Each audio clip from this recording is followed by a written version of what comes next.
कबीर जादिन सतगुरु भेटिया, तादिन लेखे जान, बाकी समय व्यर्थ गया बिना गुरु के ज्ञान। जिस सतगुरु के दर्शन से जीवन का वास्तविक उद्देश्य समझ में आता है, उसी विश्व की तारणहार जगत गुरु संत रामपाल जी महाराज जी के बोध दिवस के पावन अवसर पर दिनांक 15 से 17 फरवरी 2026 तक नेपाल सहित भारत के 13 सतलोक आश्रमों में 3 दिवसीय भव्य महासमागम का आयोजन किया जा रहा है। इस ऐतिहासिक अवसर पर होंगे अखंड पाठ, विशाल सत्संग समारोह, विशाल भंडारा, दहेज मुक्त विवाह, रक्तदान शिविर के साथ साथ निशुल्क नेत्र जांच शिविर एवं दंत चिकित्सा शिविर। आप सभी नगर एवं ग्राम वासियों से विनम्र निवेदन है कि परिवार सहित पधार कर इस अद्वितीय महासमागम की शोभा बढ़ाएं।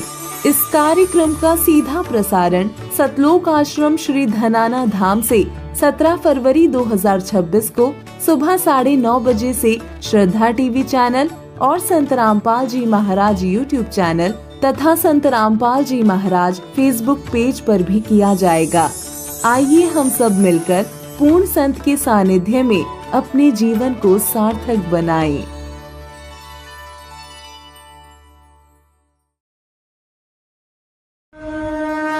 संत रामपाल जी महाराज एक ऐसे महान संत जिन्होंने अपनी सतभक्ति, तत्व ज्ञान, करुणा और सेवा के बल पर समाज में नई मिसाल कायम की है। संत रामपाल जी महाराज की अगुवाई में उनके सभी सतलोक आश्रमों से समाज कल्याण के अद्भुत कार्यों ने समाज को सुनहरे भविष्य की एक नई उम्मीद दिखाई है। संत रामपाल जी महाराज से नाम दीक्षा लेने के बाद लाखों लोगों की लाइलाज बीमारियां जैसे कैंसर, एड्स आदि ठीक हुई। संत जी के ज्ञान से प्रेरित होकर उनके अनुयायियों ने लाखों यूनिट रक्तदान किया। संत जी ने लाखों बहन बेटियों का दहेज मुक्त विवाह करवाया।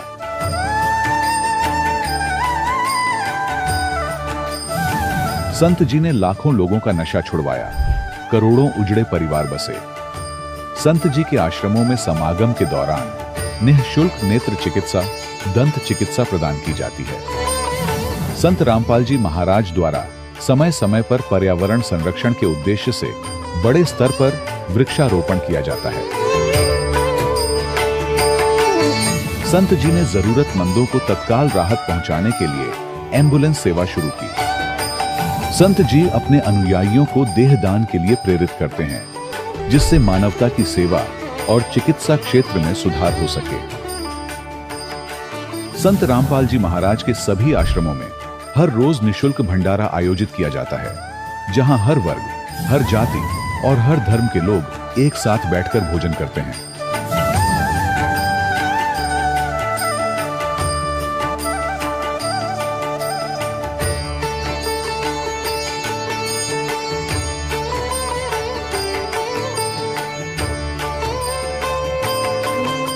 संत रामपाल जी महाराज की अन्नपूर्णा मुहिम ने गरीब और बेसहारा लोगों के जीवन में एक नई ऊर्जा और उम्मीद को जन्म दिया है।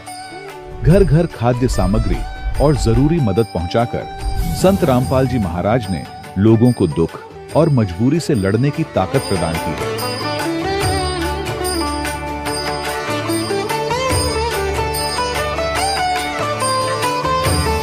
संत रामपाल जी महाराज द्वारा गरीब लोगों के लिए घर बनवाने का अद्भुत कार्य एक ऐसी मिसाल कायम कर रहा है जो सदियों सदियों संत जी की उदारता और दया भावना के तौर पर जाना जाएगा।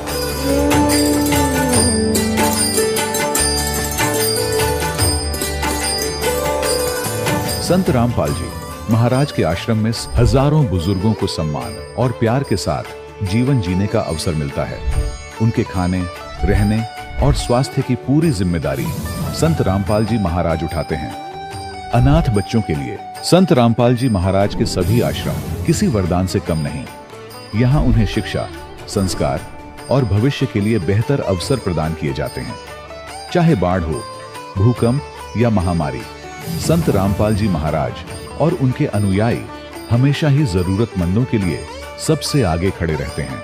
कोविड महामारी के दौरान संत रामपाल जी महाराज के आश्रमों से करोड़ों लोगों के लिए भोजन, दवाइयां और जीवन रक्षक सामग्रियां उपलब्ध कराई गई। चाहे गरीब की मदद हो या किसी शोषित और पीड़ित वर्ग के हक और सम्मान की लड़ाई, संत रामपाल जी महाराज ने हमेशा ही उनकी दबी आवाज को सरकारों तक पहुंचाया है और उन्हें उचित न्याय दिलवाने में अहम भूमिका अदा की है। समाज में आध्यात्मिक और सामाजिक मूल्यों के प्रति जागरूकता लाने में संत रामपाल जी महाराज हर कदम पर मानवता के सच्चे सेवक साबित हुए हैं। संत रामपाल जी महाराज का जीवन हमें सिखाता है कि सच्ची सेवा वही है जो निस्वार्थ भाव से की जाए। आइए हम भी इस महान सेवा के कार्य में इस महान संत से जुड़ें और संत रामपाल जी महाराज से नाम दीक्षा लेकर अपने जीवन को धन्य बनाएं।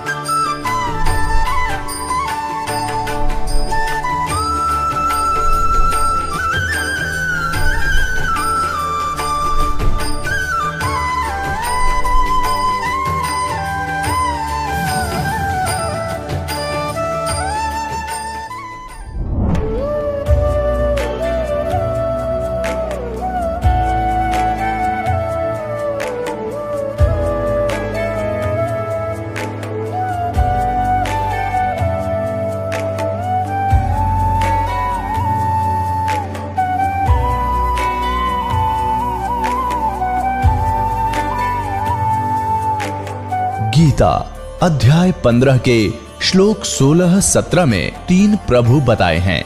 ये 3 प्रभु कौन हैं? किस प्रभु की शरण में जाने के पश्चात जन्म और मरण समाप्त हो सकता है? 3 प्रभुओं में सबसे उत्तम परमात्मा कौन है? कैसा है?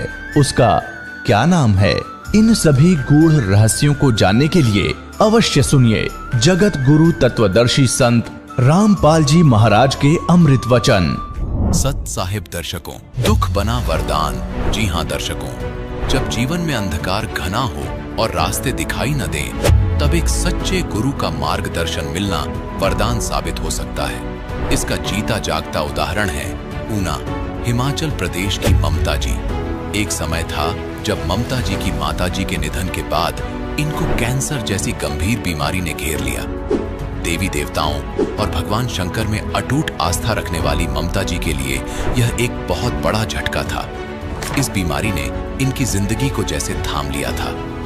इनकी जिंदगी की आशा की किरण तब जागी जब ममता जी ने सतलोक आश्रम जाकर तत्वदर्शी संत रामपाल जी महाराज से नाम दीक्षा ग्रहण की। संत जी के शुभ आशीर्वाद से न केवल इनका कैंसर ठीक हुआ, बल्कि यह दुख इनके लिए वरदान सिद्ध हुआ। ममता जी की शादी भी संत रामपाल जी महाराज के मार्गदर्शन में दहेज मुक्त तरीके से संपन्न हुई।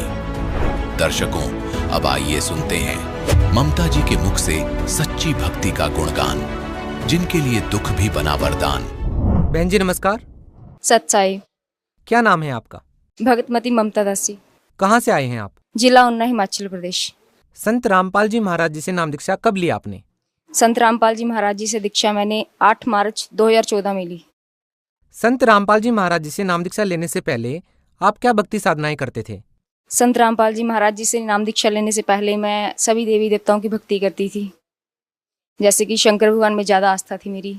तो फिर संत रामपाल जी महाराज जी की शरण में आपका कैसे आना हुआ? संत रामपाल जी महाराज की शरण में आने का एक बहुत बड़ा कारण है, कारण नहीं मेरे लिए तो वरदान है। मुझे कैंसर हो गया था फरवरी में। मुझे मैं बीमार रहती थी। बीमार रहने के कारण मेरा बहुत बुरा हाल रहता था। मैं ऑफिस जाती थी, ऑफिस से मैं घर बहुत मुश्किल से पहुंचती थी। मेरे घर वाले बड़े परेशान रहने लगे। फिर वो आखिर में बोलते कि इसका टेस्ट करवाना पड़ेगा, ये बीमार क्यों रहती है, इसको दर्द होता क्यों है। फिर हमने टेस्ट करवाया तो टेस्ट वाले ने बोला कि इसको ऐसे ऐसे प्रॉब्लम है, इसको आप अच्छे से डॉक्टर को दिखाओ। हमारे यहीं ऊना में एक प्राइवेट डॉक्टर हैं, उनको दिखाया। उन्होंने कहा, मेरे पापा के मुंह पे बोल दिया कि आपकी बेटी को ऐसे ऐसे कैंसर बन रहा है। मेरे को उन्होंने रूम से बाहर निकाल दिया, लेकिन मैंने सुन लिया। उस टाइम तो मेरे पैरों के नीचे से जमीन निकल गई कि हे भगवान ये क्या हुआ, क्योंकि मेरे मम्मी की डेथ 3.5 महीने पहले हुई थी। कि ये मेरे पापा के साथ क्या हो गया कि पहले मेरी मम्मी की डेथ, अब मुझे ये बीमारी, महीने में तो मैं भी खत्म हो जाऊंगी ऐसे ऐसे। पर मेरे पापा को यकीन था। वो संत रामपाल जी महाराज जी का सत्संग कई सालों से मतलब सुन रहे थे, 2-3 साल से सुन रहे थे, पर मतलब कभी बोला नहीं हमें, ना ही कभी गए खुद, पर बहुत ध्यान से सुनते थे। और जब हम घर आए उस दिन, तो पापा ने आके बोला कि वो डॉक्टर ने बोला था इनको पीजीआई ले जाओ, मतलब चंडीगढ़। पापा घर आए तो बोला कि अब हम मतलब पीजीआई नहीं जाएंगे, हम बरवाला जाएंगे। हम लोग सुबह ही बरवाला चले गए।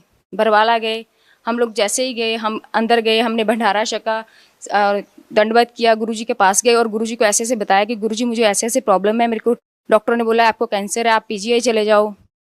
तो गुरुजी ने मेरे सर पे हाथ रखा और जोर से हंसे और बोले कोई बात नहीं बेटा, आप जाओ। और मैं उसी टाइम फिर दंडवत किया और गुरुजी से फिर बोला कि गुरुजी ऐसा हो कि मुझे ना जाना पड़े। हम घर आ गए, मुझे फिर बिल्कुल कोई दर्द नहीं हुआ, मैं रोज ऑफिस जाने लगी। 1 हफ्ता में लगातार ऑफिस जाती रही। क्या आपकी कैंसर की बीमारी ठीक हो गई? जी।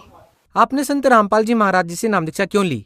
क्या आपकी कैंसर की बीमारी ठीक करवाने के लिए? हाँ जी, मैंने कैंसर की बीमारी ठीक करवाने के लिए ही नामदान लिया था, पर बाद में जाके जब ज्ञान समझ में आया, पर फिर मेरे को लगा नहीं ये बीमारी नहीं, ये मेरे लिए वरदान था।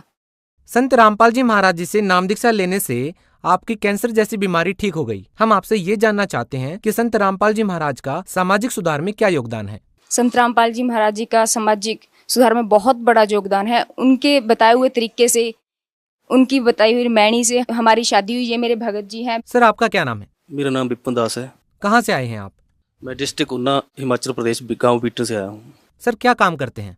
हमारा अपने काम है मैसन का। सर जिस तरह से समाज में बहुत सारी कुरीतियां फैली हुई हैं, जिनमें से दहेज भी एक बहुत बड़ी कुरीति है, आप संत रामपाल जी महाराज जी के शिष्य हैं। सर आप इस बारे में क्या कहना चाहेंगे? जैसे कि हमने नामदान ले रखा है संत रामपाल जी महाराज से, तो हम उनसे हमने नाम दीक्षा लिए, तो हम उनके अनुसार ही चलते हैं, क्योंकि जो हमारी शादी हुई वो शास्त्र अनुसार हुई है।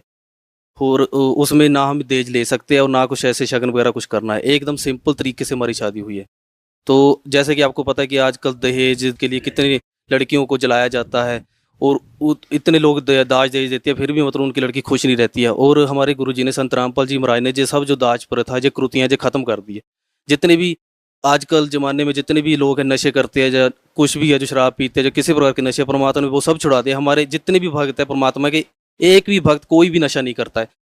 संत रामपाल जी महाराज जी से नाम दीक्षा लेने के बाद आपको क्या लाभ हुआ? संत रामपाल जी महाराज से नाम दीक्षा लेने के बाद पहला लाभ तो मुझे यही मिला कि मेरी कैंसर की बीमारी ठीक हो गई। और बीच में जब मेरी बीमारी चल रही थी, मेरा ट्रीटमेंट हुआ था पीजीआई में, उस दौरान मेरे को ना पेट में इतना ज़बरदस्त दर्द हुआ था। मेरे घर वाले उसी दिन मेरे को रात को अपने लोकल हॉस्पिटल उन्ना लेके गए थे। वहाँ पर लेके गए, उन्होंने मेरे को इंजेक्शन वगैरह दिए, इतना ट्रीटमेंट किया, फ़र्क पड़ा नहीं कुछ भी, बस नशीली दवाइयाँ दी और मैं सो गई। उसके अगले दिन भी उन्होंने पूरा दिन नशीली दवाइयाँ दी, मैं पूरा दिन सोई रही।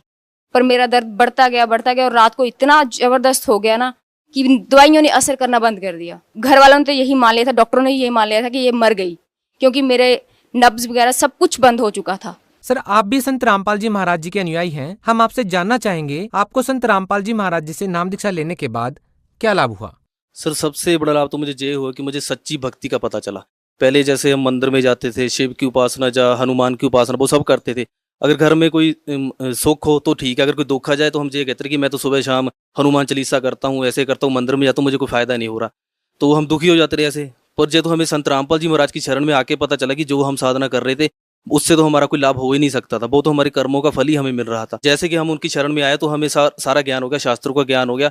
पहले हमें यही नहीं पता था कि आखिर भागवत गीता में लिखा है, वेदों में क्या लिखा है। जब गुरुजी ने एक एक पेज, एक एक किताब खोल के टीवी पे दिखाई तो हमको सब कुछ सारा ज्ञान हो गया। संत रामपाल जी महाराज जी से नाम दीक्षा लेने वाले श्रद्धालुओं के असाध्य रोग भी ठीक हो जाते हैं। सर आपको संत रामपाल जी महाराज जी से नाम दीक्षा लेने के बाद और क्या लाभ हुए? सतगुरु संत रामपाल जी महाराज ने मुझे सबसे बड़ा लाभ तो ये दिया, क्योंकि जब मेरा ट्रीटमेंट खत्म हुआ था, डॉक्टरों ने मेरे मुंह पे बोला था, मेरे साथ कोई नहीं था, अकेली गई थी मैं अपनी रिपोर्ट्स चेक करवाने। डॉक्टर ने बोला आपकी रिपोर्ट्स बिल्कुल ठीक है, आपको कोई प्रॉब्लम नहीं है। कहते पर मैं आपको बता देना चाहता हूँ, क्योंकि आप अडल्ट पर्सन हो, आपकी कल को शादी होगी, आपको सब कुछ पता होना चाहिए। मैंने पूछा डॉक्टर बता दो कि क्या प्रॉब्लम है। बोलते ऐसे ऐसे आपकी शादी, मैरिड लाइफ में कोई प्रॉब्लम नहीं आएगी, पर ममता आप ना कभी लाइफ में माँ नहीं बन सकते। 90% चांसेस है कि कभी नहीं बन सकते, 10% चांसेस है भगवान के पास। कहता कि अब देख लो आप। मैंने कहा ठीक है। फिर मैं घर आ गई, मैंने टेंशन लेनी छोड़ दी। अब मेरी शादी हुई है 7 फरवरी को और मेरी प्रेगनेंसी है। सर आप भगत समाज को क्या संदेश देना चाहेंगे? सर वैसे तो संत रामपाल जी महाराज जो सत्संग में बताते हैं वो ही सबसे बड़ा संदेश है। तो हम भी यही कहना चाहते हैं कि अगर अपना उद्धार करवाना चाहते हैं, क्योंकि आजकल संत बहुत है, इसलिए सतगुरु की जरूरत पड़ी, क्योंकि संत इतने हो चुके हैं, अब सतगुरु की जरूरत पड़ी। और सतगुरु इस समय जगत गुरु तत्वदर्शी संत रामपाल जी महाराज जी, अगर उनकी शरण में आओगे तभी हमारा उद्धार होगा, नहीं तो हम जहीं की जन्म मरण में भटकते फिरते रहेंगे। आप भक्त समाज को क्या संदेश देना चाहेंगे? मैं भक्त समाज को यही संदेश देना चाहती हूँ कि आप सदगुरु संत रामपाल जी महाराज की शरण में आओ, उनसे नाम उपदेश लो, अपना कल्याण करो। जी बहुत बहुत धन्यवाद। दर्शकों, अभी आपने सुने संत रामपाल जी महाराज से दीक्षा प्राप्त करके सुखी हुए भक्त के अनुभव। अब देखिए जगत गुरु तत्वदर्शी संत रामपाल जी महाराज के मंगल प्रवचन। पता नहीं आपका यह बालकपन कब खत्म होगा, या काल की भांग तुमने झूठे सुख की पी रखी है कद उतरेगी। आप यहां एक कहर भोग रहे हो, चाहे राष्ट्रपति है किसी भी देश का, जीव का जीवन है ये। आज प्रधानमंत्री है, कल मृत्यु हो गया, गधा बन गया, तो खाक सुख है ये। झूठे सुख को सुख है ये, मान रहा मनमोद, ये सकल चबीना काल का, कुछ मुख में कुछ कोद। परमात्मा इतने खाड़े कर रखे हैं आपके लिए, अपने बच्चों को दृढ़ भक्तों को मिलते हैं, उनसे उनको अपना गवाह बनाते हैं, फिर वो भी आपको क्या बता रहे। तो क्या कहते हैं, हाथ जोड़ कर भगवान बैठे एक दो कोडी मारे जैसे नीच के सामने। थोड़ा सा धन पा के फूल गया, फिर भी आत्मा में जगह है, वो डलेड हो रहा है, शास्त्र साधना कर रहा है, और स्वयं एक वैष्णव संत की वेशभूषा बना रखी थी, तो सबसे उत्तम मान रहा था अपने आप को।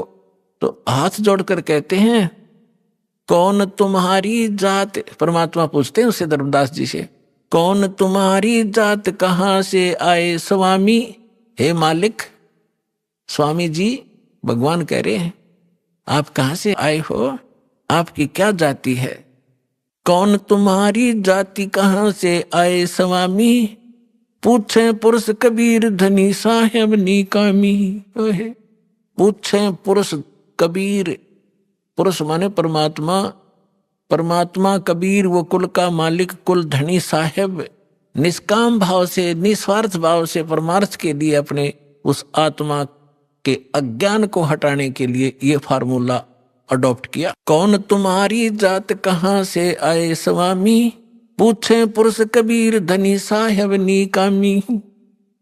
अब क्या बताते हैं धर्मदास जी, हम वैष्णव बैरागी धर्म में सदा रहाही, सुधर न बैठे संग कल्प ऐसी मनमाही। कि हम वैष्णव धर्म से दीक्षित हूं मैं, और वैष्णव धर्म मेरा है, और मैं शूद्र के साथ निकट नहीं रहते, शूद्र के निकट नहीं रखते हम, यानी स्वच्छ रहते हैं हम सर्वोत्तम हैं। अब क्या कहते हैं, सोन जंदाम में ज्ञान को अधिक आचार विचार, हमरी करनी जो करे वो उतरे भव जल पार। धर्मदास जी कहते हैं हम जो साधना कर रहे हैं ना, इसको जो कर लेगा उसका बेड़ा पार हो जाएगा, भवसागर से पार हो जाएगा।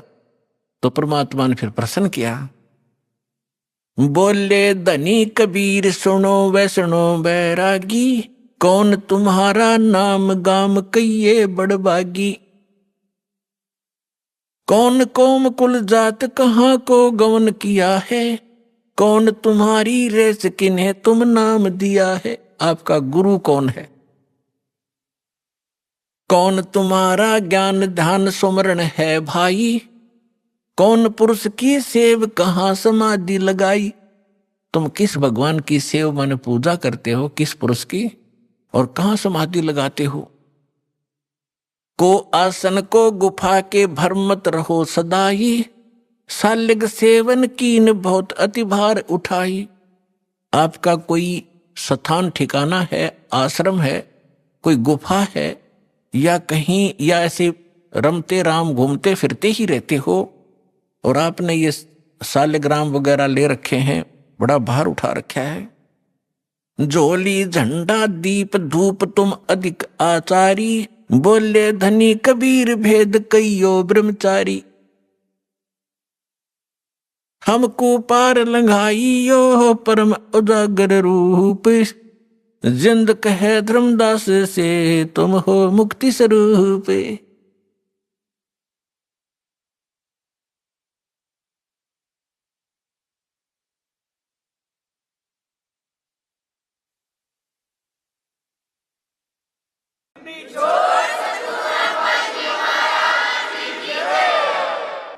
अब परमात्मा ने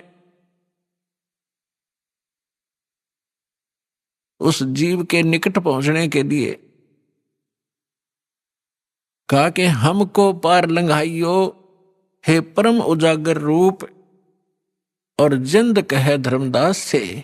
परमात्मा जिंदा रूप में थे और तुम हो मुक्ति स्वरूप। आप तो बिल्कुल ऐसे लगते हो जैसे आप तो पार होए पड़े हो, और मुझे भी वो मार्ग बताइए ताकि मेरा उद्धार हो। परमात्मा कह रहे हैं धर्मदास जी से।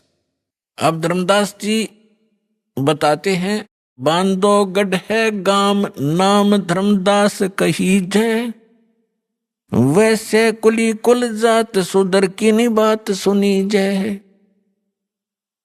बांधवगढ़ मेरा गांव है, नाम मेरा धर्मदास है, और वैश्य कुल में मेरा जन्म है। हम शूद्र को निकट भी नहीं आने देते, हम इतने स्वच्छ हैं। सरगुण ज्ञान स्वरूप ध्यान सालग की सेवा, मल्याग्र छिड़कंत संत सब पूजे देवा। 68 तीर्थ नान ध्यान कर कर हम आए, पूजे सालग राम तिलक गलमाल चढ़ाए। धूप दीप अधिकार आरती करें हमेशा, राम कृष्ण का जा परटत है शंकर शेषा। धर्मदास जी बता रहे हम ये साधना करते हैं। नेम धर्म से नेह सने दुनिया से नाही, आरूढ़ बैराग और की मानू नाही।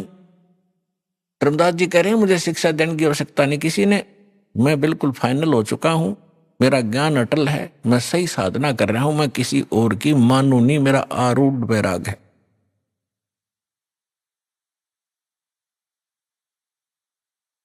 सुन जिंदे मम धर्म को वैष्णो रूप हमारे, 68 तीर्थ हम किए हमने चीन्या सिरजन आर। हमने भगवान पहचान रखा है और 68 तीर्थ में करता रहता हूं रह रहकर। बोले जिंदा बैन कहां से सालग आए, और को 68 का दाम मुझे तत्काल बताए। राम कृष्ण का रहे नगर वो कौन को होवे, ये जड़वंत है देवता से क्यों घंट बजावे। अब परमात्मा उसको कैसे समझाना चाह रहे हैं कि परमात्मा बोले कि ये साल्यग राम कहां से लाया तो, या मूर्ति जो भगवान विष्णु की कृष्ण की बना रखी है, ये क्या ऊपर से आए हैं तुम्हारे स्वर्ग लोक से, जहां से ये भगवान रहते हैं तुम्हारे, और राम कृष्ण कहां रहते हैं उनका ठिकाना बता। तो वो बताते हैं वो गोलोक में रहते हैं, वो श्री कृष्ण का लोक है, विष्णु लोक में रहते हैं। भगवान तो विष्णु लोक में रहते हैं, और आप ये पूजा कर रहे मूर्ति की। आप जो मूर्ति लिए बैठे हो, क्या ये विष्णु जी वाले कान रखती है, विष्णु जी वाली भाषा रखती है? तुम मानते हो श्री कृष्ण जी ने यानी विष्णु जी ने गीता बोली, क्या ये तेरे पत्थर बोल सकते हैं जो तेरे सामने बैठे, या आपका अनुवाद समझा सकते हैं? फिर इनमें क्यों मत्था मार रहा है तू? उन देवता ने पूज ले जो स्वर्ग वाले हैं, इन पत्थरों को क्यों पूज रहा है? सुने गुने नहीं बात धात पत्थर के स्वामी, कहां भर में धर्मदास चीन निज पद निकामी। कहते बोलत घट घट पूर्ण ब्रह्म, धर्म आदू नहीं जाना, चिदानंद को चीन ये डारो पत्थर पाषाणा। उस सच्चे भगवान को समझ जो गीता भी निर्देश कर रही है आपकी। अब क्या बताते हैं, बोलत घट घट पूर्ण ब्रह्म, धर्म आदू नहीं जाना, तूने परमात्मा को नहीं समझा, और चिदानंद को चीन डार पत्थर पाषाण। वो सचिदानंद घन पर ब्रह्म को पहचान, इन पत्थर और इन पाषाण को पटक दे। जैसे गीता अध्याय नंबर 18 के श्लोक नंबर 62 में कहा कि अर्जुन तू सर्वभाव से उस परमेश्वर की शरण में जा, उसकी कृपा से तो परम शांति को और सनातन परम धाम को प्राप्त होगा। तो आप मान लो श्री कृष्ण गीता बोल रहा है, तो वो तो खुद कह रहा है विष्णु तो कि कोई और है भगवान, उसकी शरण में जाइए। गीता अध्याय नंबर 7 के श्लोक नंबर 29 में गीता ज्ञानदाता कहता है कि जो मेरे ज्ञान का आश्रय कर लेता है और तत्वदर्शी संत की खोज कर लेता है, फिर वो तत्व ज्ञान को प्राप्त प्राणी वो तत्ब्रह्म की पूजा करता है। जो प्राणी जरा और मरण से मोक्ष छुटकारा पाने के लिए, जरा माने वृद्धावस्था का कहर, बुढ़ापे का दुख और मृत्यु दुख, दो कहर जीव पर यहाँ पर प्रत्यक्ष टूटते हैं। कहते हैं जिनको ये ज्ञान हो गया, इस संसार के यहाँ के इस नकली लोक की कोई इच्छा नहीं रखते वो व्यक्ति, तत्व ज्ञान प्राप्त प्राणी, वो केवल जरा और मरण से छूटने का जो प्रयत्न कर रहे हैं वो तत्परम से परिचित है और सारे अध्यात्म ज्ञान से परिचित हैं, सब कर्मों से परिचित हैं। वो तत्परम 8वें अध्याय के प्रथम मंत्र में गीता ज्ञानदाता से अर्जुन ने पूछा कि वो किम तत्परम, वो ऐसा तत्परम कौन है, क्या है जिसको जानने के बाद लोग यहाँ की इच्छा कुछ नहीं रखते और केवल अपने इस कहर से छूटने का, जन्म मृत्यु के दुख को और बुढ़ापे के दुख से बचने का, छूटने का प्रयत्न करते हैं, यानी पूर्ण मोक्ष की ही वो चाह रखते हैं। वो किम तत्परम 8वें अध्याय के प्रथम मंत्र में गीता ज्ञानदाता से अर्जुन ने पूछा। गीता ज्ञानदाता ने 8वें अध्याय में कहा कि वो परम अक्षर ब्रह्म है। वो तो गीता ज्ञानदाता से अन्य है। गीता अध्याय नंबर 15 के श्लोक 1 से 4 और गीता अध्याय नंबर 15 के ही 16-17 श्लोक में स्पष्ट किया है, इन सभी प्रभुओं की जानकारी दी है। अक्षर पुरुष एक पेड़ है, नर सरपुरुष वा की डार, तीनों देवा, रजगुण ब्रह्मा, सतगुण विष्णु, तम गुण शिव जी, ये शाखा है, पात रूप संसार। और मूल कौन है? वो परम अक्षर ब्रह्म है। गीता अध्याय नंबर 15 के श्लोक नंबर 16 और 17 में कहा है कि सरपुरुष और अक्षर पुरुष दो पुरुष हैं, दो प्रभु हैं और इनके अंतर्गत जितने प्राणी हैं और ये स्वयं भी नाशवान हैं, इनकी जन्म मृत्यु होती है, लेकिन जीव आत्मा किसी की नहीं मरती। इसलिए 15वें अध्याय के 17वें श्लोक में कहा है, उत्तम पुरुष तो अन्य परमात्मा इति उदारते, इनसे अन्य है वो श्रेष्ठ भगवान। वो तीनों लोकों में प्रवेश करके सबका धारण पोषण करता है और वो है अविनाशी भगवान। तो परमात्मा ने कहा कि आपका गीता ज्ञानदाता कहता है 15वें अध्याय के 4थे श्लोक में कि अर्जुन, उस तत्व ज्ञान की प्राप्ति के उपरांत परमेश्वर के उस परम पद की खोज करनी चाहिए, जहां जाने के बाद साधक फिर लौटकर कभी संसार में नहीं आते।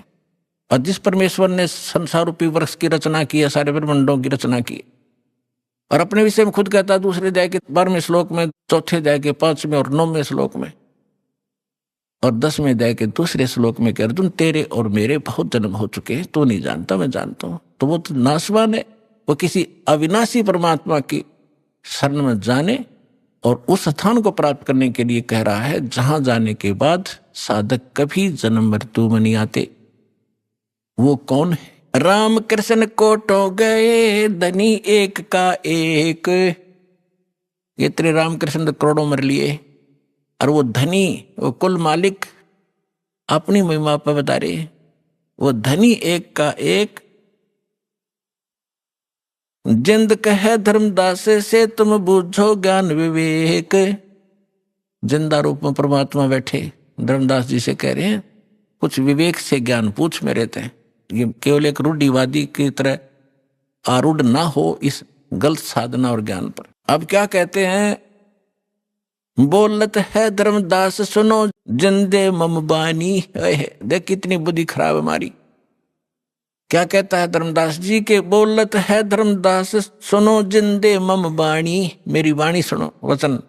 कौन तुम्हारी जात कहां से आए प्राणी। भगवान तो धर्मदास जी को स्वामी जी कह रहे हैं और धर्मदास जी परमात्मा को कह रहा है ए जीव तू कहां से आया, तेरी क्या जाति है। बोले जंद कबीर सुनो बाणी धर्मदासा, हम खालिक हम खलक सकल हमरा प्रकाशा। साफ कह दिया मैं मालिक और यह सब खालिक, सारी सृष्टि मैंने रची है और यह सब मेरा ही प्रकाश, मेरी ही कृपा से ये सब कुछ चल रहा है। हम रचे सब पाषाण नदी सब खेल हमारा, अचराचर चौखान बनी विधि 18-12। हम सृष्टि संजोग विजोग की हो बो भांति, हम ही आद अनादि हैं, हम हैं अवगत के नाती। हम साहेब सतपुरुष हैं, ओए होए, हम साहेब सतपुरुष हैं, ये सब रूप हमारे।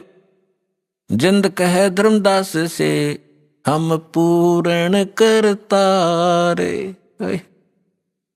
अब एक बाबा के रूप में विराजमान और वो बैठा बना साधु संत वैष्णव और ऊंच जाति का धनवान, बता कैसे ठिकाना बुद्धि हो। काल ने ऐसी हवा भर दी हमारे अब पहले ये पंचर किया जाएगा, आपके अंदर जो गलत हवा भरी हुई है, गलत ज्ञान भरा हुआ है, फिर नए सिरे वो हवा निकाल लेंगे और फिर ऐसी भर देंगे, सदा के लिए ऐसे टायर दे देंगे कभी पंचर ना हुआ।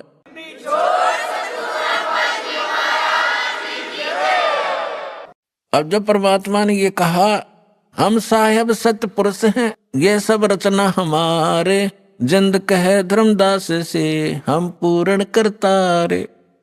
अब धर्मदास जी क्या कहते हैं, बोलत हैं धर्मदास सुनो सर्वंगी देवा, दिखत पिंड और प्राण कहो तुम अलख अबेवा। आपके सारा शरीर दिखाई देता है और आप कहते हो मैं विधेय हूं।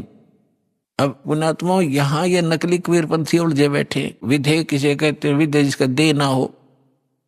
एक तो देह हमारी मिट्टी की और परमात्मा की देह वो एक तत्व की।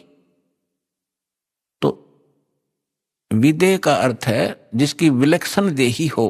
तो कहते हैं बोलत है धर्मदास सुनो सर्वंगी देवा, दिखत पिंड और प्राण कहो तुम अलख अबेवा। नाद बिंद की दे शरीर है प्राण तुम्हारे, और तुम बोलत बड़ बात नहीं आवत दिल हमारे। तुम कहते हो भगवान और आपके ये शरीर दिखाई देता है।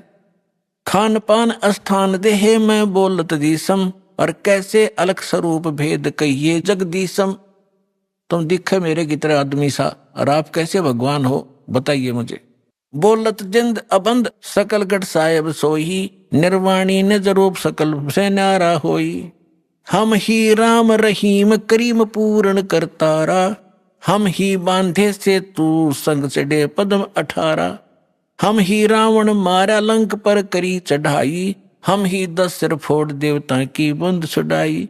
हम ही शक्ति से सती सीता और जति लक्ष्मण हनुमाना, हम ही कल्प उठाए करते हैं हम ही छह माना। अब क्या बताते हैं परमात्मा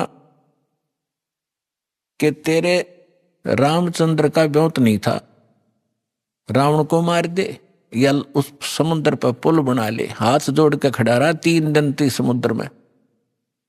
जब हमने जाकर के वहां पूरी डिटेल बताई कि एक पत्थर एक पहाड़ के चारों तरफ रेखा खींच दी थी अपनी सोटी तय डंडी तय, और वो पत्थर हल्का कर दिया था, फ्लोटिंग बना दिया था सिद्धि तय।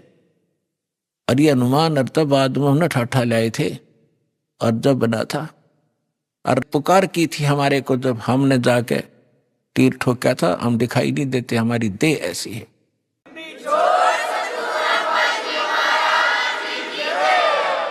परमात्मा कहते क्षण में धरती पग धैरू हूं और क्षण में आकाश है, हमरी गति कोई ना लखे सुन ले धर्मदास। नानक साहब जी कहते हैं अंधुला नीच जात परदेसी मेरा, छिन आवे तिल जावे। 1 सेकंड में यार 1 सेकंड में देखो ऊपर पावे, और ताकि संगत नानक रहंदा कैसे मोंढा पावे, उसका अंत कैसे पा सकता है। बोलत है धर्मदास जिंद जननी को थारी, ए जिंदा तेरी माँ कौन है, तेरी जननी कौन है। कौन पिता परवेश कौन गतरैन आधारी, क्यों उतरे कलमाई को वेद विचारा, तुम निज पूर्ण ब्रह्म का अनपान आहारा। कौन तुम्हारा धाम नाम सुमरण क्या कहिए, तुम व्यापक कलमाई तो कहाँ सायब रहिए। कौन देह स्नेह नैनन मुख नासा नेहा, तुम दिखत हो मनुष्य कौन विद जिंद विदेहा। तुम दिखो आदमी और कहते विदेह हूं मैं। परमात्मा कहते गगन शून्य में हम रहें, गगन शून्य में टॉप मोस्ट प्लेस पर, गगन शून्य में हम रहें व्यापक सभी ठोरे, हृदय रैन हमारे है फूल पान फल मोरे। अब जैसे सूर्य आकाश में है और पृथ्वी पर व्यापक भी है, क्योंकि उसका प्रकाश उसकी उष्णता यहाँ पर भाव करे। परमात्मा कहते हैं मेरा एक निज स्थान सतलोक है, वहां मैं रहता हूं और मेरी जो शक्ति है वो सब जगह व्यापक है। हम उतरे तुम काज सुन से किया पियाना, शब्द रूप धर देह समझ बानी सुरगाना। हम तुम्हारे कारण ऊपर सुन से उतरे हैं, एज इट इज आए हैं हम। जैसे वेदों बताया परमात्मा ऊपर रहता है और वहां से गति करके आता है, बिजली जैसी तीव्रगामी बिजली जैसी गति से आता है। हम उतरे तुम काज तुम्हारे लिए, और सुन माने जहां हम रहते हैं, जहां बिल्कुल एक ही स्थान है हमारा।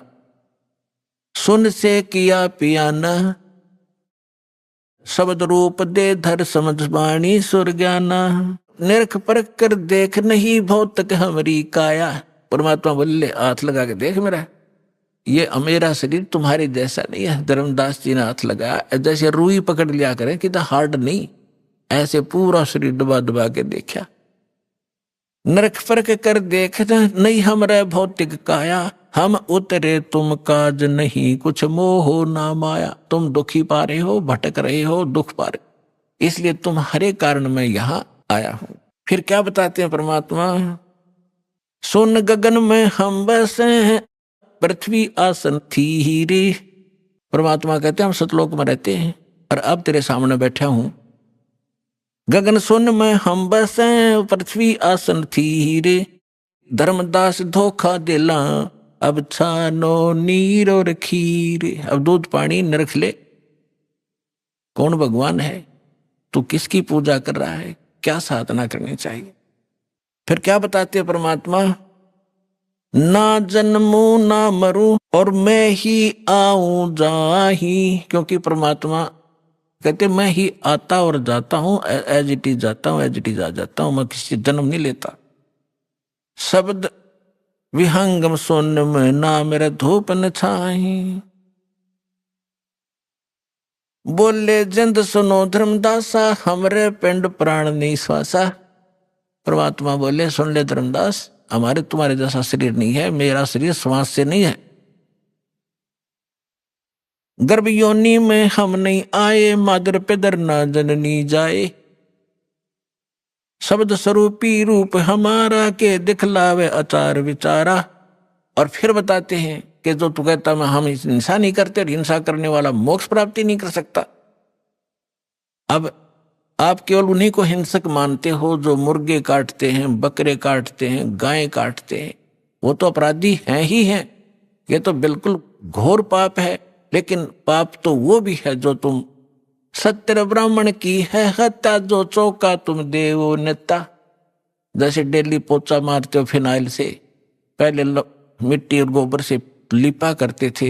इसमें कहते हैं एक ब्राह्मण की हत्या, भगत, ब्राह्मण माने भक्त साधक, एक भगत। वैसे तो किसी की भी हत्या कर दे आदमी की तो भी घोर पाप है, और भगत की हत्या और ज्यादा पापदायक बताई। फिर कहते हैं अगर तुम ब्राह्मण की हत्या को बहुत बुरी मानते हो तो सत्तर ब्राह्मण की है हत्या, जो चौका तुम देवो नित्या। जो तुम रोज चौका लीपते हो ना और फिर रोटी खाना बनाते हो, इतना पाप इकट्ठा हो जाता जैसे 70 ब्राह्मण मार दियो। 70 ब्राह्मण की है हत्या, जो चौका तुम देवो नित्या। ब्राह्मण संस हत्या जो होई, जल स्नान करत हो सोई। जिस जोड़ में, जिस तालाब में तू नहा के निकला है और जिसमें जीव जंतु पड़े हैं, जैसे नहाते समय तूने रगड़ रगड़ कर मार डाले। कहते 1000 ब्राह्मण की हत्या कर दी, इतना पाप तेरे कोई सरोवर में, इस तीर्थ में स्नान करने से लगा। और बांधवगढ़ से यहाँ तक कैसे आए हो पैदल चल के, और वहां से लेकर यहाँ तक किस उद्देश्य से आए हो, भ्रमण करने के लिए, तीर्थ नहाने के लिए। तो जितने जीव रास्ते में मारेगा वो भी तेरे बैड अकाउंट में होंगे। और जो तुम साधना कर रहे हो वो पापनाशक है ही नहीं। वो तो हमारे पास एक ऐसा मंत्र है, देखो इच्छा कर मारे नहीं। कोई भक्त चिंतित ना हो जा कि पोचा तो हम भी मारते हैं, खाना तो हम भी बनाते हैं, सैर सपट्टा हम भी करना पड़ता है। तो यहां परमात्मा ने बताया कि जैसे आप कपड़ा है, कपड़ा पहनते हो तो उसको वो मैल होगा ही होगा, मैल ना होगा तो उसको साबुन और जल उसका साधन बताया है कि उसको स्वच्छ रखो। जानबूझ कर तो गोबर में गेरा नहीं, वो गेरा तो मूर्ख है, तेल में डबो दे और तो महा मूर्ख होगा। उसका तो इलाज क्या है, उसको क्या समझा। जानबूझ के करे नहीं, और ऐसे को स्वाभाविक होता है तो उसका विकल्प है।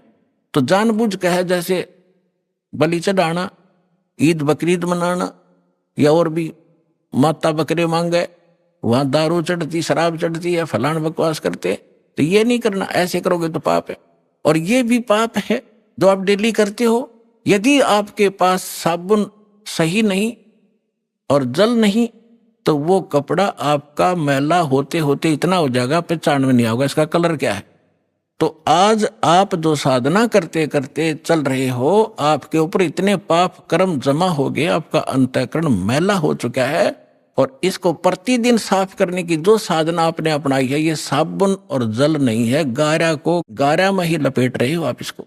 गीता अध्याय नंबर 16 के श्लोक नंबर 23-24 को याद रखना। इसमें और भी काफी वर्णन दिया है, क्योंकि ये कभी जब एक बार सेटिंग हो जाएगी हमारे इस ज्ञान की, पूरे भक्तों के हृदय में समा जाएगी, फिर इस अमृतवाणी को अच्छी तरह पूरा कंप्लीट जैसे रामायण की तरह पूरी कथा सुनाकर सेट करके सुनाएंगे आपको।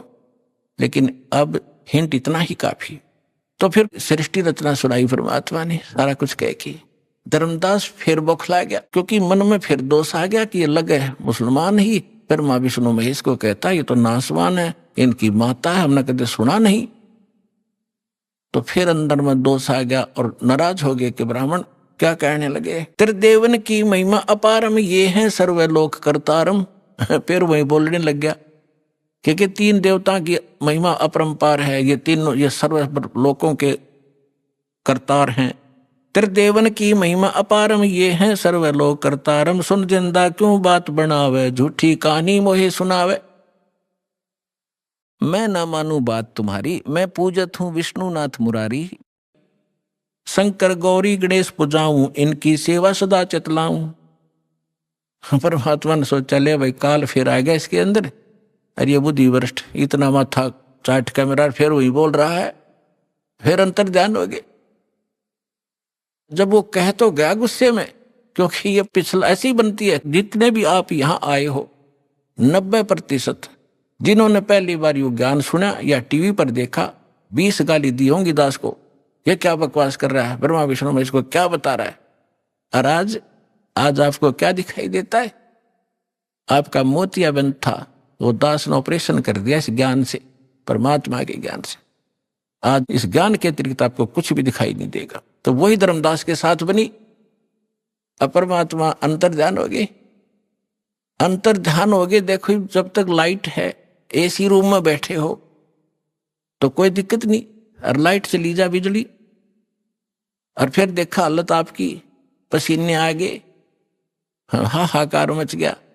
तो इसी प्रकार जो परमात्मा साथ बैठे थे, बड़ा काल दूर था, कोई परेशानी नहीं थी, कोई चिंता ऐसी नहीं सता रही थी। और जो भगवान वहां से हटे तो यह चिंता कि ऐसा ज्ञान अरब युग कभी नहीं आवे, क्यों दूसरी बार मैंने धिक्कार दिया तो बुरा हाल हो गया। तावारोवत धर्मनि नागर, कहाँ गए मेरे सुख के सागर। अति वियोग हुआ हमसे ती, जैसे निर्धन की लुट जा खेती। हम जाने तुम दे स्वरूपा, हमारी बुद्धि अंधगर गुपा। हमने तो आपको मनुष्य मान लिया हमारे जैसा, और हमारी बुद्धि तो अंधे जहरे कुएं जैसी है। भगवान हम कैसे उठ सकते हैं ऊपर को। हम तो मानुष रूप तुम जाना, सुन परमेश्वर का किया पियाना। हमने तो आपको अपने जैसा मनुष्य मान लिया। हे भगवान आप चले कहाँ गए, मुझे ये बता दो। बेग मिलो कर हूं अपघाता, मैं ना जीवूं सुनो विधाता। या तो जल्दी दर्शन दे दो, नहीं आत्महत्या करूंगा, मैं रह नहीं सकता। ऐसा ज्ञान सुना दिया, या पूजा कर नहीं सकता, आगे मार्ग मिला नहीं। ऐसी बहुत बार घटनाएं हुई, बहुत बार, लेकिन बहुत शॉर्ट में बतानी पड़ती है, क्योंकि ये कथा अपार है और समय सीमित है, जीव की अक्षमता भी सीमित है ज्ञान ग्रहण करने की। इसलिए तो वहां से धर्मदास जी घर आ गए और बुरी तरह रोन, जैसे बच्चों के माँ बाप मर जाते। और उसकी पत्नी ने पूछा कि आप क्यों रो रहे हो, लेकिन वो बोल नहीं सके। अभी आपने सुने संत रामपाल जी महाराज के मंगल प्रवचन। आइए अब सुनते हैं संत रामपाल जी महाराज से नाम दीक्षा लेकर सतभक्ति करके अद्भुत लाभ प्राप्त करने वाले अनुयायी के विचार। मोक्ष का उद्देश्य रखकर व्यक्ति भक्ति सफर पर जब आगे बढ़ता है, तब उसे पग पग पर अलग अलग पंथ तथा साधनाएं देखने को मिलती हैं। हिंदू धर्म में भी कई पंथ और साधनाएं प्रचलित हैं, जहां हर व्यक्ति अपने मत के अनुसार इन्हें अपनाता है। गलत सही का निर्णय व्यक्ति तभी कर पाता है जब वह लाभ और हानि का ब्यौरा उठाकर देखे। देवास मध्य प्रदेश के निवासी अमन जी भी ऐसी ही कठिनाइयों से गुजरे। भले ही वे पहले दामाखेड़ा पंथ से जुड़े थे, लेकिन इनके जीवन में अनेक दुख थे। पैरालिसिस, पारिवारिक कलह, आर्थिक तंगी और भूत प्रेत का साया। इनकी माताजी भी बैठकों के माध्यम से समस्याओं का समाधान करती थी, लेकिन खुद अपने परिवार के लिए कुछ नहीं कर पा रही थी। एक समय ऐसा आया जब अमन जी ये सोचने पर मजबूर हो गए कि हम इतनी साधना कर रहे हैं, फिर भी दुखी क्यों हैं? क्या हमारी साधना गलत है? अगर सही होती तो इतने दुखी क्यों आते? ये विचार कर इन्होंने अपनी मौसी के द्वारा बताई बात पर गौर किया और तत्वदर्शी संत रामपाल जी महाराज जी को गुरु बनाने का निर्णय लिया। नाम दीक्षा लेने के उपरांत अमन जी का भी जीवन परिवर्तित हो गया। इन्हें अद्वितीय लाभ प्राप्त हुए। पैरालिसिस की समस्या खत्म हो गई, भाई बहन की नौकरी लग गई और पिताजी भी वापस आ गए। आज अमन जी अपने सुखमय जीवन का आनंद ले रहे हैं। कहाँ एक समय था जब अमन जी मरने के ख्यालात रखते थे और आज संत जी की कृपा से जीने की कला से वाकिफ हो गए हैं। अब सुनिए अमन जी की प्रेरणादायक कहानी, उन्हीं की अपनी जुबानी। नमस्कार सर। नमस्कार सर, क्या नाम है आपका? अमन नाम है मेरा। अमन जी, आप कहाँ के रहने वाले हैं? जी मैं देवास का रहने वाला हूँ। सर, संत रामपाल जी महाराज से नाम दीक्षा आपने कब ली? जी मैंने संत रामपाल जी महाराज से नाम दीक्षा 9/7/2016 को ली थी। सर, संत रामपाल जी महाराज से नाम दीक्षा लेने से पहले क्या आप कोई भक्ति साधना भी करते थे? ये दामाखेड़ा में हम 18 साल से थे। वैसे वहाँ पर क्या जो नाम दीक्षा दी जाती थी, क्योंकि हमने कबीर पंथ को जाना था। हम ये चाहते मोक्ष ही हमारे लिए मेन उद्देश्य था कि मोक्ष कैसे मिलता, मानव जीवन मिला है तो भक्ति हर कोई करता है। तो फिर हमने बहुत सारी किताबें पढ़ी तो उसमें पता चला कि मोक्ष सिर्फ कबीर पंथ से ही मिलेगा। तो कबीर पंथ सब में फेमस तो दामाखेड़ा था, एक तरह से मशहूर भी था उस वक्त। और उसमें बताया भी था कि दामाखेड़ा के अनुयायियों को नाम देने की इजाज़त है। तो उधर जो गुरु थे उनसे फिर हमने पहचान करी हमारे आसपास कौन है। तो हम देवास में रहते तो देवास में मंगल नाम था उनका गुरुजी का, उनसे हमने नाम दीक्षा ली थी। मैं जब छोटा था तभी घर वाले सब उधर वहाँ चले गए थे दामाखेड़ा में। सर, फिर आप संत रामपाल जी महाराज की शरण में कैसे आए? मम्मी जो है मतलब मम्मी को माता जी आती थी, जैसे 9 देवियाँ हैं, ज्वाला माता, पावागढ़ वाली माता, ये सब माता जी आते थे। और मम्मी बैठक करती थी। हम लोग हमारे घर में मतलब बैठक इतने लंबे टाइम तक चलती, 9 घंटे तक कंटिन्यू बैठक चलती थी। मतलब कि मम्मी को उठाना पड़ता था हमें गोद में, क्योंकि पैर उनके सुन्न हो जाते हैं। वो बैठक करती थी। हमारे घर से बहुत सारे लोगों को लाभ भी हुए, पर धीरे धीरे हमारे घर में कलेश भराने लगा। मतलब कि घर में लड़ाई होती, हमारे कुछ काम नहीं होते, हम मतलब दर दर हो गए, भीख मांगने को हो गए थे। मम्मी बैठक करती, जितने भी आते हैं उन सबके तो अर्जी पूरी होती। बहुत सारे के मतलब उतारे भी करेगा, जैसे भूत प्रेत लग जाते तो उनको दूर करना, कैसे दूर करते मतलब जो कब्रिस्तान में भी जाना पड़ता था, जैसे उतारा रखने की, जो भी भूत लग जाता था तो उसको एक विधि होती थी, वो पूरी वो की जाती थी वहाँ पर जाकर। तो अब धीरे धीरे हमारे जो पुण्य थे वो ख़त्म होने लगे। और हमारे घर में देवी देवता तो थे, साथ में जितने भी भूत होते वो भी थे। घर में हुआ क्या कि जब हम माता जी आती थी, घर एकदम भारी भारी सा रहता था हमारे घर में। मतलब माता जी का आना जाना होता था तो मतलब काली साड़ी और लाल साड़ी में ही ऐसा दिखता है, पर फेस नहीं दिखता था ढंग से। तो घर में सबको लगता था कि नहीं देवी देवता है, अच्छा आना जाना हो रहा है। उस वक्त इतना वो नहीं लगता था, पर धीरे धीरे क्या हुआ कि डर लगने लगा। मम्मी की नसें खिंचाती थी। और घर में हम ऊपर के कमरे में जाते थे तो ऐसा लगता कोई हमारे पीछे चल रहा है, घर में कोई घूम रहा है। पायल की आवाज़ आती थी रात में, चमक जाना रात में, एकदम से उठ जाना कि भैया कोई है, कोई अपने पास में है, कोई घूर रहा है। मतलब ऐसी बहुत सारी प्रतिक्रियाएं होती थी घर में। हमारे घर में से मतलब बहुत सारे लोगों को फ़ायदे भी हुए, पर हम लोग हमेशा मतलब प्रॉब्लम होती ही रहती थी। इतनी प्रॉब्लम होती थी हमको कि जैसे अब धीरे धीरे मेरे पापा ट्रक चलाते, उसमें बहुत अच्छी उनकी कमाई होती है। धीरे धीरे हम लोग लॉस में जाने लगे। पापा का ट्रक छूट गया, हम लोग दर दर को होने लग गए। भैया की नौकरी नहीं लग रही थी, दीदी की भी नौकरी नहीं लग रही थी। मतलब घर एकदम तहस नहस हो गया था हमारा। सर, आपने बताया कि आपकी मम्मी को माता जी आती थी और वो दूसरे लोगों की समस्याओं का समाधान करती थी, लेकिन आप खुद दुखी थे, आपको भूत प्रेत की समस्या थी और भी आर्थिक समस्या आपको थी। तो फिर संत रामपाल जी महाराज की शरण में आने के बाद क्या आपको कोई लाभ भी प्राप्त हुए? मेरी कंडीशन ऐसी थी कि मैं नीचे से निचला हिस्सा पूरा पैरालाइज होने लग गया था। डॉक्टर ने बोला ये उठेगा नहीं। अब बिस्तर पे मैं लेट जाता था तो मेरे से उठा तो नहीं था। मैं अगर लेट गया तो कोई मेरे को हिला भी नहीं सकता था। मेरी कंडीशन इतनी ख़राब थी कि अगर कोई मरता भी हो ना तो मुझे पानी ला के दे दे। अब आप अंदाज़ा लगा लीजिए कितनी ख़राब हालत थी। मतलब मैं जब उठने की कोशिश करता मेरे को 1 घंटा तो लग ही जाता उठने में, सीधे बैठने में, चलने में मेरे को बहुत प्रॉब्लम होती थी। मैं गिर जाता था, मैं चलते चलते ही गिर जाता था। मैं मतलब रात में तो मेरी 12 बजती थी, क्योंकि रात में मेरे पूरा बदन दर्द से कर रहा था। मैं रात भर दर्द होता था मुझे। मैं हमेशा ये सोचता था कि आज नहीं तो कल तो मैं मरना चाहता था मैं, कि नहीं अब मुझे मरना है। इतना दर्द मुझे सहन नहीं होता, इतनी पीड़ा होती थी। मेरी मम्मी को जब माता जी आती थी ना, तो वो जब भी हम ऊपर जाते थे, ऊपर का कमरा उनका ही बना दिया था, पूरा मंदिर सरी का था। मतलब तलवारें भी थी, त्रिशूल भी थे, 2 त्रिशूल, बहुत सारे मतलब चीज़ें थी हमारे घर में। तो अब हम जब भी ऊपर जाते थे हम यही बोलते थे कि मेरे पैर, डॉक्टर बोल रहे कि ये पैरालाइज हो जाएगा, मतलब आप सही कर दीजिए। वो बोलते सब होगा, सब होगा, सब्र रखो। मैंने ठीक है सब्र रखा। जैसे नहाने भी जाते थे, जैसे ओमकारेश्वर जैसे जो आती है ये नवरात्रि, उसमें पहले दिन नहाने जाना पड़ता था। तो सब नहाने भी जाते थे, बहुत सारे भगत होन भी रहते थे वहाँ पर, सब जाते थे हम लोग। पर फिर भी कंडीशन सही नहीं होती थी। मेरी कंडीशन इतनी बिगड़ने लगी थी कि मेरे दोस्त मुझे स्कूल से गाड़ी पे बिठाते थे मुझे खुद, और लेके जाते थे और लेके आते थे। मेरा 12th जो थी वो 1 साल तो पूरी ऐसे ही चली गई, क्योंकि मैं स्कूल तो जा ही नहीं पाता, बैठने की प्रोसेस तो थी नहीं बिल्कुल। तो फिर जब डॉक्टर को बताया तो डॉक्टर ने बोला कि ये पैरालाइज हो जाएंगे, इनका आने वाले जीवन में ये शरीर रह जाएगा, ये चल नहीं सकते। अब मम्मी को भी बहुत बुरा लगता था कि घर में जब देवी देवता आ रहे हैं, दूसरों के काम हो रहे हैं, दूसरों के मतलब बच्चे खेल रहे हैं, कूद रहे हैं, उनको जितनी भी प्रॉब्लम रहती थी वो सब सॉल्व हो रही, तो हमारी क्यों नहीं हो रही? क्या हमने कुछ गुनाह तो नहीं कर दिया? पर उस वक्त ऐसा सोचते थे कि नहीं, शायद टाइम लगेगा, कुछ होगा, बड़ी आफत होगी। उतारे भी करने का देखा कि भैया उतारा तो नहीं लग रहा। तो जैसे अब वो सारी प्रोसेस, मतलब कि देवी देवताओं की प्रोसेस तो हमने सारी ही कर ली थी, सारी मान कर ली थी कि इसको बस ये सही हो जाना चाहिए कैसे भी करके। डॉक्टरों को भी बताया तो डॉक्टरों ने तो रिपोर्ट में लिख दिया था, जब एक्सरे हुआ था मेरा तो उसमें बताया कि इनको कैल्शियम की कमी। कोई बोलता था कि इनके बॉडी में कुछ हार्मोन्स नहीं डेवलप हो रहे हैं।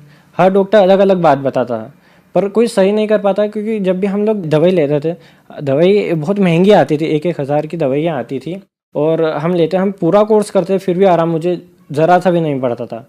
मैं रात में पेन किलर लेके सोता था, मतलब एक दिन में मैं 4 पेन किलर खा जाता था, और जब पेन किलर लेता था तो बस उसका नशा बस थोड़ा बहुत रहता था मुझे, पर मुझे फिर भी दर्द होता था। मैं बहुत परेशान हो गया। तो मैं जब भी छत पे जाता था तो मैं यही सोचता कि यहाँ से कूद जाऊँ, कैसे भी करके ये छुटकारा चाहिए मुझे। जब कोई देवी देवता कुछ कर ही नहीं पा रहे हैं, सब लोगों के काम हो रहे हैं, हमारे क्यों नहीं हो रहे?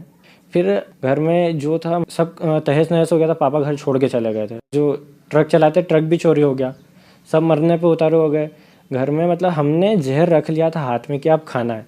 तभी हमारी मौसी जो संत रामपाल जी महाराज की शिष्य हैं, उनका पूरा परिवार जुड़ा हुआ है, तो उनने हमको बताया, उनसे जैसे घर बनाया था हमने तो कर्जा ले रखा था बहुत सारा, तो वो हमें रोज़ फ़ोन लगाते थे कि नहीं हमारा कर्जा दो, आपने पैसे लिया आप हमारा कर्जा दो। अब मौसी से भी हमने ले रखा थे, तो मौसी का जब भी फ़ोन आता था तो हम लोग सोचते थे, बात तो करते थे पर उन्हें क्या बोले, उनको बताते कि भैया ऐसी हालत है। फिर मौसी एक दिन घर पे आ गई, उस वक्त हम जहर ही खाने वाले थे। फिर मौसी ने बोला कि तुम संत रामपाल जी महाराज की शरण में आओ, सब सारे काम सही होंगे। हमको उन पर थोड़ा सा ट्रस्ट इसलिए हुआ क्योंकि मेरी मौसी को भी भारी आपदा थी, उनके पेट में छाले हो गए थे, वो डॉक्टर ने उन्हें कह दिया था कि वो नहीं बचेंगे। तो हमें ऐसा लगा था मौसी तो झूठ बोल रही है, पर मम्मी ने सोचा अगर संत रामपाल जी महाराज पूर्ण परमात्मा है, अगर भगवान है, तो मेरे लड़के को 8 दिन का समय देती हूँ मैं, 8 दिन में सही कर दे, नहीं तो मैं जहर खा लूँगी, कोई शक्ति नहीं बचा सकती फिर हमें मरने से। अब ऐसे ही चलता रहा, 8 दिन बीत गए और मेरी कंडीशन में इतना इम्प्रूवमेंट हो गया कि मम्मी जैसे ही मशीन चलाती थी तो अगर जो मशीन चला गट्टी जो रहती धागे की वो गिर जाती थी तो वो मुझे नहीं बोल सकती थी उठाने के लिए, वो खुद उठ के लेती थी। एक बार ऐसे ही उनकी मशीन से गट्टी गिर गई थी धागे की, तो मैंने फट से उठा के दे दी। तो मम्मी ने देखा कि ये उठ नहीं सकता था, ये उठ कैसे रहा है। मम्मी ने बहुत सारे काम दिए मेरे को उठने बैठने के, मैंने सारे करे। मम्मी ने बोला बेटा दर्द हो रहा है? मैंने सोचा मम्मी दर्द तो हो ही नहीं रहा मुझे, ये कंडीशन अपने आप सही हो गई। तो मम्मी ने बताया कि मैंने ऐसा संकल्प लिया था कि अगर ये पूर्ण परमात्मा है तो मेरे छोरे को सही कर दे। तो मम्मी ने बोला कि बेटा अपन नाम दीक्षा लेने चलते हैं। हम तुरंत चले गए इंदौर नामदान सेंटर पे, संत रामपाल जी महाराज से नाम दीक्षा ली। तो फिर संत रामपाल जी महाराज की शरण में आने के बाद क्या आपका कोई लाभ भी प्राप्त हुए? जैसे ही संत रामपाल जी महाराज से नाम दीक्षा ली, मेरे पापा भी घर में आ गए। 1 महीने के अंदर ही अंदर उन्होंने घर वापस आ गए वो कि नहीं मैं वापस से काम करूँगा। उन्होंने मैजिक चलाना शुरू करी, वो ट्रक चलाते थे, उन्होंने मैजिक चलाना शुरू करी। और फिर मेरे भैया की भी नौकरी लग गई संत रामपाल जी महाराज की दया से, और मेरी दीदी की भी नौकरी लग गई थी, जॉब लग गई। हमारे घर में अब धीरे धीरे ये है कि कलेश दूर होने लगा। कंडीशन ये है कि हमारे घर में जो हम दूसरे की गाड़ी चलाते थे, धीरे धीरे मालिक की दया ऐसी हुई कि हम हमारी खुद घर की गाड़ी हो गई। और हमारे घर में 2 गाड़ी 2 व्हीलर और एक 3 व्हीलर है जो अभी नई निकली है। तो मालिक ने इतनी दया बख्शी कि हम जहर खाने वाले थे। धीरे धीरे हमारा जो कर्जा था, घर बना रखा था हमने, वो भी धीरे धीरे मुक्त हुआ। हम भूत प्रेत के चक्करों से भी दूर हो गए। और मेरी जो भाभी है, उनको एक सबसे बड़ा लाभ ये हुआ कि वो जो प्रेग्नेंट थी तो डॉक्टर ने बोला था बच्चा जो है पेट में उसकी धड़कन नहीं है। मतलब 99% ये है चांसेस हैं कि बच्चा नहीं बचेगा, बच्चे की तो धड़कन ही नहीं है। तो मेरी मम्मी ने संत रामपाल जी महाराज से अरदास लगाई। जब 8 दिन बाद वापस उनकी जांच की गई तो उसमें पता चला कि बच्चा स्वस्थ है, नॉर्मल है, कोई डरने वाली कोई बात नहीं। और मालिक ने यही बहुत बड़ा चमत्कार करा था हमारे घर में। हम सब लोग ऐसे घर में बैठे हुए थे। एक बार मेरी मम्मी को भी संत रामपाल जी महाराज के दर्शन हुए, मुझे भी दर्शन हुए कई बार। अब मैं जो पैरालाइज हो गया था, अब धीरे धीरे पैरालाइज की प्रॉब्लम जब डॉक्टर को बताया तो डॉक्टर ने बोला कि नहीं, कभी कभार नसें ब्लॉक हो जाती है तो दर्द नहीं होता, इनको इसलिए दर्द नहीं हुआ। हमने फिर देखा कि बाद में दर्द तो शुरू ना हो जाए, तो उन्होंने बताया कि इसको कैल्शियम की कमी है।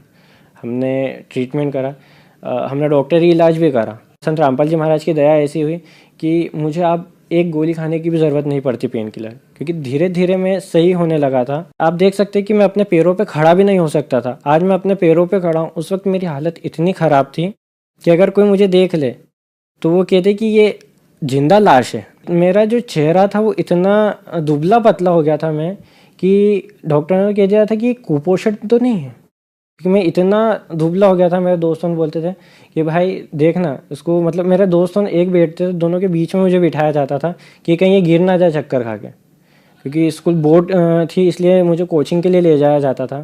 फिर मैंने मेरे दोस्तों को मना कर दिया क्योंकि मैं कभी भी गिर सकता, क्योंकि हालत इतनी अच्छी नहीं थी, बैठ नहीं सकता था। आज मैं अपने दोनों पैरों पे खड़ा हूँ, आज मैं सारे काम कर सकता हूँ संत रामपाल जी महाराज की दया से।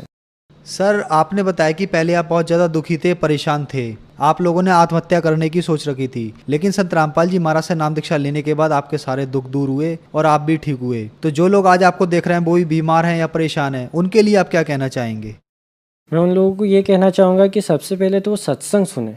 जीवन में सुख दुख सब आ रहा है उसे, क्या वो सही है? आज इंसान को इतने दुख आ रहे हैं तो वो सही नहीं है, पर एक बार संत रामपाल जी महाराज के सत्संग सुने। सत्संग में ही आपको आपके सभी प्रश्नों के उत्तर मिल जाते हैं। मैं मानव समाज को ये बताना चाहूँगा, एक बार सिर्फ सत्संग सुने। सत्संग सुनने में कोई बोझ नहीं है। आप इंटरव्यू सुन सकते हैं लोगों के। हम लोग यहाँ पर इंटरव्यू दे रहे हैं तो इसमें ये हमारा स्वार्थ नहीं, हम आप लोगों को बताना चाह रहे हैं कि हमारे साथ जो लाभ हुआ है, क्योंकि देखिए दर्द जिसको होता है वो जानता है। तो उसी तरह आपको भी कुछ ना कुछ परेशानी होगी, हमें थी, हमारी सॉल्व हुई, हम चाहते हैं कि आपकी भी हो। तो उसके लिए आपको सिर्फ सत्संग सुनना, कुछ बड़ा काम नहीं करना। निःशुल्क पुस्तकें भी आती है संत रामपाल जी महाराज की, आप वो पढ़ सकते हैं, क्योंकि पढ़ने में कोई बुराई तो है नहीं और सुनने में भी कोई बुराई नहीं। तो आप सिर्फ एक बार संत रामपाल जी महाराज का सिर्फ मंगलमय प्रवचन सुनिए। आप सत्संग सुनेंगे तो आपको पता चला कि क्या ज्ञान है, इतना लोग क्यों जुड़ रहे हैं इसमें, क्योंकि कोई स्वार्थ से नहीं जुड़ रहा, क्योंकि सबको पता है कि मानव जीवन मिला ही मोक्ष प्राप्त के लिए। संत रामपाल जी महाराज के शरण में आइए और उनसे नाम दीक्षा प्राप्त कीजिए। सर, हम आपसे एक क्वेश्चन पूछना चाहेंगे कि आपने बताया कि आप देवी देवताओं की पूजा करते थे और आपकी मम्मी में भी देवी आती थी। कुछ लोग कहते हैं कि संत रामपाल जी महाराज ब्रह्मा विष्णु महेश देवी देवताओं की पूजा छुड़वाते हैं, क्या ये बात सही है? संत रामपाल जी महाराज देवी देवता की पूजाएं छुड़वाते नहीं, उनकी पूजाएं करवाते हैं, शास्त्रों के अनुसार पूजाएं करवाते हैं, क्योंकि हम जो पूजा कर रहे हैं वो गलत है एक तरह से। और संत रामपाल जी महाराज पूरे ग्रंथों के माध्यम से हमें एक एक ग्रंथ खोल के बताते हैं कि देखिए इसमें यहाँ ये लिखा है, ये पूजा निषेध है, फिर भी हम कर रहे हैं। क्यों? क्योंकि हमें विश्वास नहीं हो रहा, हम ग्रंथ खोल के नहीं देख रहे। आज हिंदू इसलिए पीछे होता है क्योंकि उसने उसके ग्रंथ को ही नहीं जाना, कभी खोल के नहीं देखा। संत रामपाल जी महाराज शास्त्रों के अनुकूल भक्ति बताते हैं, इसलिए उनके सभी अनुयायियों को लाभ मिलते हैं। इस तरह मेरी मम्मी को माता जी आती थी, हम सब लोग देवी देवता की भक्ति करते थे, पर हमें उस वक्त लाभ नहीं होता था क्योंकि हमारी जो साधना थी वो गलत थी। फिर हमने जब संत रामपाल जी महाराज से नाम दीक्षा ली तो उन्होंने शास्त्रों के अनुकूल भक्ति बताई, जिस कारण आज हमें उन्हीं देवी देवता से लाभ मिल रहे हैं। इसलिए संत रामपाल जी महाराज शास्त्रों के अनुकूल ही ब्रह्मा विष्णु महेश की भक्ति बताते हैं, जो शास्त्रों में बताया गया है। सर, संत रामपाल जी महाराज से नाम दीक्षा कैसे ले सकते हैं? संत रामपाल जी महाराज से नाम दीक्षा लेना बहुत ही आसान है, निःशुल्क है। सिर्फ उनके जो सत्संग आते हैं उसमें नीचे नंबर भी दिए जाते हैं, आप वहाँ पर से कांटेक्ट कर सकते हैं। और आपके आसपास जो भी संत रामपाल जी महाराज के शिष्य हैं, आप उन्हें कह सकते हैं कि मुझे नाम दीक्षा लेना है, वो आपको घर से लेके जाएंगे उनकी नाम दीक्षा दिलवाना संत रामपाल जी महाराज की। संत रामपाल जी महाराज से नाम दीक्षा लीजिए और अपना मानव जीवन का कल्याण कीजिए। धन्यवाद सर। जी धन्यवाद।